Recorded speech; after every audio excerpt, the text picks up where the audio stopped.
Jesus a sua fé, e você receberá hoje o seu milagre. Basta apenas você crer.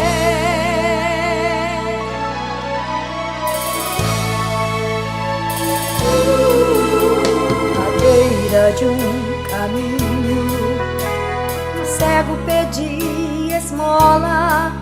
Ele sabia que Jesus passava e muitos eram curados.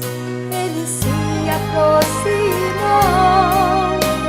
em meio à multidão, clamou: Filho de Davi, tem misericórdia de mim. Jesus lhe respondeu: a tua fé te salvou. Mesmo num leito de hospital, Jesus faz milagres. Eu vejo Jeová Rafa curando hoje aqui.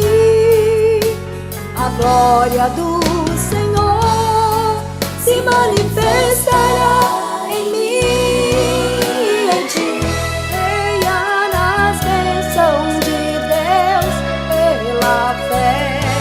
Receba o teu milagre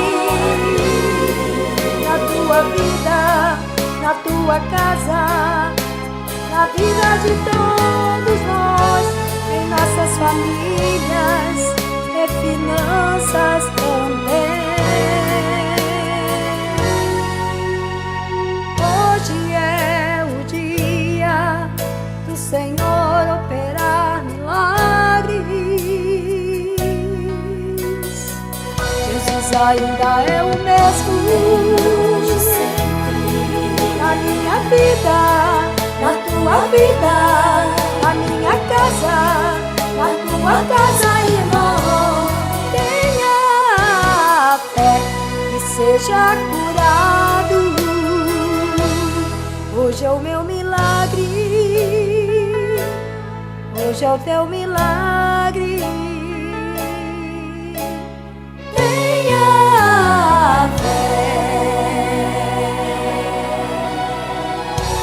Seja curado.